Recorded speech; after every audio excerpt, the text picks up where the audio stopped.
काय हे 2029 या देशातला शेवटचा इलेक्शन असणार आहे। विरोधी पक्ष मुक्त भारत हे जे करत आहे ते पैशाच्या जोरावर, ते ताकदीच्या जोरावर, जशा त्यांनी पश्चिम बंगालमध्ये केलं आणि आज जे महाराष्ट्रामध्ये जे सुरू आहे हे सगळं त्याचाच एक भाग आहे। आज आपण बैठकीचं आयोजन केलं निवडणुकीचं रिंगणात उतरला तर एकंदरीत काय हे राजनीतीमध्ये काहीही शक्य आहे आणि आम्ही जेव्हा हे निवडणूक लढण्याचा निर्णय घेतला होता तर त्यावेळीही आम्हाला माहीत होता की आमच्याकडे आकडे किती आहे करके आणि समोरच्या पक्षांकडे किती मतं आहे।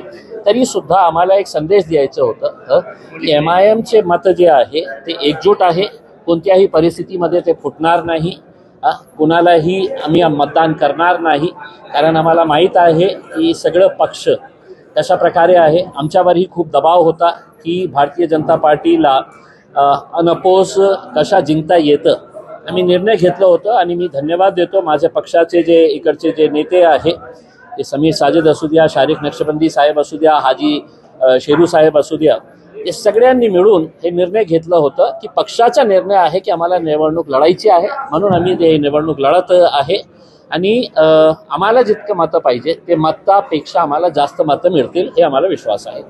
महाराष्ट्रात पाहायला गेलं तर ऑपरेशन टायगरचे परत एक चर्चा सुरू झाली। दिल्लीमध्ये पण TMC आता त्यांचे पण खूप खासदार बीजेपीमध्ये जायचा प्रयत्न करतात, त्याच्याकडे कसं होतं? काय हे 2029 या देशातला शेवटचा इलेक्शन असणार आहे।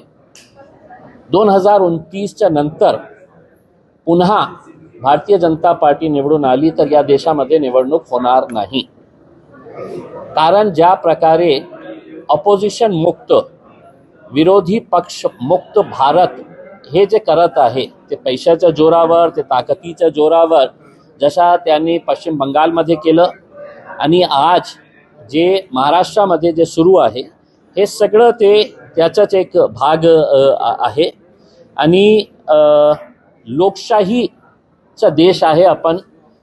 1947 पासून आपल्याला हेच माहीत होतं की हा देश जे आहे ते लोकशाही देश आहे, पण दुर्दैवाने मागच्या काही वर्षामध्ये या लोकशाहीला किती एक घातक हे प्रयत्न सुरू आहे। लोकशाही संपवून हुकुमशाही, दादागिरी, पैशाच्या जोरावर हे लोकशाही कशा संपत चाललेली आहे हे आपण सगळे लोक बघत आहे। आम्ही याची निंदा करतो, पण जे लोक दुसऱ्या पक्षामध्ये जात आहे त्यांच्यावर कशा प्रकारे प्रेशर आणण्यात येत आहे तेही आपल्याला माहीत आहे की तुम्ही आमच्या सोबत नाही आलं तर तुमच्यावर कशा प्रकारे केसेस करण्यात येईल, कशा तुम्हाला अडकवण्याचा प्रयत्न करण्यात येईल। हे सगळं दमदाटी करून हे जे चाललेलं आहे हे देशासाठी चांगलं नाही आहे। 2 दिवसापूर्वी पुणे शहरामध्ये एक कारवाई केली। विराटपुरा भागातून कलिंगपुरी नावाच्या एका व्यक्तीच्या गोडाऊनमधून म्हणजे जे धान्य पुरवठा केला, जप्त केला। जो धान्य म्हणजे गरोदर मातांना, अंगणवाडीच्या बालकांना जो जायला पाहिजे होता तो 17 लाखांचा साठा तिथं सापडला। मी जेव्हा आमदार होतो त्याच्यानंतर मी खासदार होतो त्यावेळेपासून मी हे सतत बोलत राहिलेलं आहे की हे जे राशनचा जे कारभार आहे ते चालवणारे अशा एका शहरामध्ये या माणसं चालवतं त्या माणसं चालवतं असं नाही आहे। हे सरकारच्या देखरेखमध्ये आणि मंत्र्यांच्या साठगाठाने हे सगळं सुरू आहे। सर्व शहरांमध्ये जे DSO आहे, डिस्ट्रिक्ट सप्लाय ऑफिसर, याच्यामध्ये सामील आहे। आमच्या शहरातलाही DSO याच्यामध्ये सामील आहे। सगळ्यांना माहीत आहे, फक्त पोलिसांना माहीत नाही होतं। आता प्रवीण पवार साहेब जे आपले कमिशनर साहेब आहे ते आणि त्यांची टीम त्याच्यामध्ये इन्व्हेस्टिगेशन करून जे काही बाहेर काढलेले आहे, मला असं सांगायचं आहे की हे 17 लाख रुपयाचा काही अनाजचा विषय नाही आहे।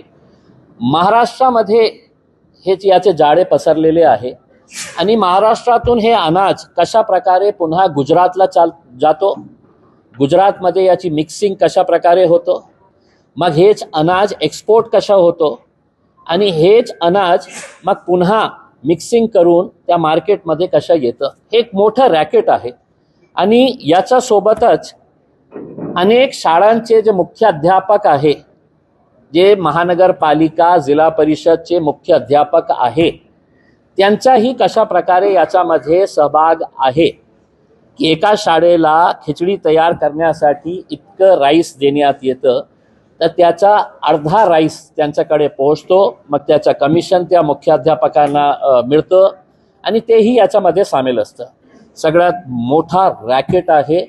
आणि त्यावेळी सुद्धा मी सांगितलं होतं, भारतीय जनता पार्टीचे एका मोठा नेता आणि आता छगन भुजबळ साहेब हे सगळं त्यांच्या डिपार्टमेंटमध्ये येतं.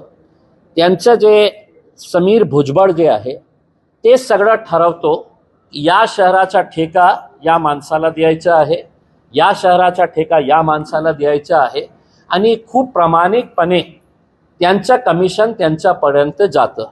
आता जेव्हा मी यांच्यावर बोट दाखवतो, त्यांच्यावर जेव्हा मी आरोप करतो, मी त्यांना विनंती करतो की तुम्ही खूप प्रामाणिक असेल तर तुम्ही एक पत्र CBIला पाठवा की हे जे औरंगाबादमध्ये हे झालेलं आहे हे चुकीचं झालेलं आहे, लोक आमच्यावर बोट दाखवत आहे, याचा सखोल चौकशी करणं हे महाराष्ट्र पोलिसांच्या इख्तियारीत न करता आपण CBIला हे प्रकरण द्यावं.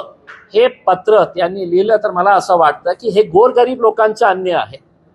हे शाळकरी मुलांना जे खिचडी देण्याचा तुम्ही हे अनाज स्वतःसाठी घेत आहे, याच्यामध्ये पैसे तुम्ही काढत आहे, म्हणजे याच्यापेक्षा काय लाजवणारी गोष्ट असणार आहे कि आप गरीब लोगों का अनाज भी है तो नहीं छोड़ रहे हैं 2 पैसा कमाने के लिए. छोटे छोटे बच्चों के मुंह से है तो आप निकाल के राशन.